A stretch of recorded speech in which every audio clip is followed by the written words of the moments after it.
This is day 9 of me planning my journey to live in an eco-village. Ignore the hat, my hair's a mess. I feel like this is going to end up being 2 videos. So I won't usually start with updates, but I kind of just been sidelined with coming across someone's profile on TikTok who I'd met a month ago, and I just had really high hopes that that was going to turn into something, and after a couple of weeks he ghosted me. So having him resurface just kind of just knocked me on the side. And I bring that up because what I found was that he has over 1 million followers on TikTok. He's actually relatively well known. Of course I didn't know him, or at least not in that capacity. And it just got me thinking, like, it'd be really great to have 1 million plus followers, because that could easily be leveraged to fund this trip I'm taking to Portland. It could be easily leveraged to fund building an eco-village. There's so many things, so many possibilities that my brain is coming up with, and I'm realizing that none of these are options that I actually have available. They're fantasies. As I bring myself back to center, I want to remind myself of my purpose in all of this. On the one hand, I could have, though it wasn't offered to me, there could have been an option where I was living comfortably with somebody who I felt was a good match, and probably never have started this journey. But I am on this journey, and I have to remind myself of why I'm taking this journey. And it's so that I can create a space where people are seen and people feel validated, and to move away from ghosting culture, where it's normalized to just not tell someone like what's going on.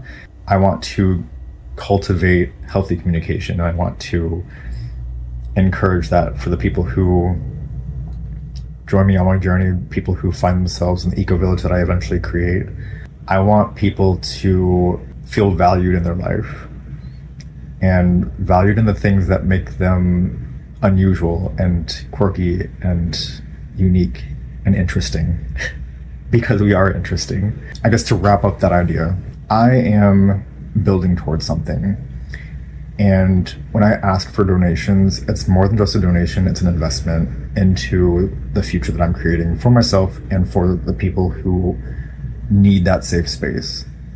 The people who are like me, who feel like they've never really fully been accepted, where now they can have the space to be completely embraced. And so if this journey speaks to you, and I can only imagine, because how many of us have felt rejected or outcast? I know the emotional draw to that pain, and for me to present it as an opportunity to fund me, to fund my journey, is so salesy, and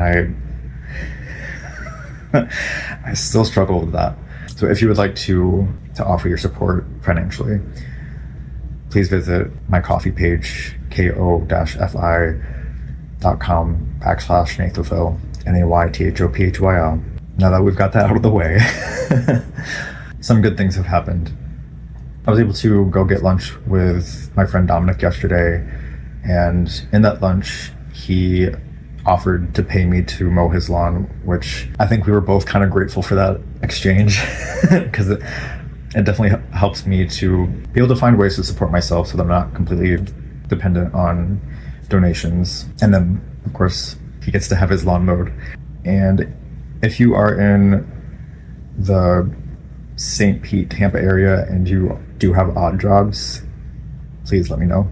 One other option that I've come across is the app Big Toe, which is primarily used for yoga instructors and setting up yoga sessions, and I think has recently been used for massage therapists.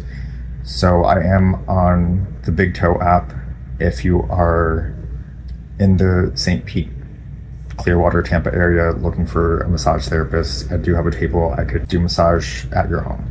I just learned that Trusted House Sitters is a paid service, and so I would need to make a payment before I was able to register. And then once I register and I apply for homes to sit, there is an application process, and I assume that I'm going to be in competition with other applicants. And so hopefully it's not a deterrent, because I really have, very little experience house sitting. As of now, that seems to be my one option for a free stay in Atlanta. I have come across another app, and now I can't remember the name of it, but it shows you places that you can camp for free. So that's potentially an option. Another thing that is going to be another cost is I found a mail service that forwards mail from their home base that I can use while I'm on the road and not have a physical home address. So I'm seeing the pieces come together.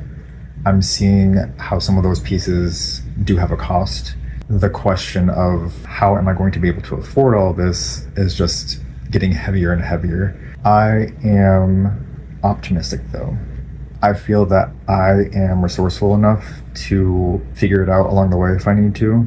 And I'm reminding myself to hold an abundance mindset. And I use this mantra of money is constantly flowing through me and I have everything that I need. I have found that the universe kind of just shows up in that way, where you don't know where money's going to come from, but it just does. And I know that one of the laws of karma is that you have to participate in life. So it's not that you can just wait around for money to show up. An abundance mindset is kind of like using a compass. It gives you a focus and a direction to go. And it's not out of desperation. It's not desperately chasing money. It's letting opportunities reveal themselves and being open to those. Today,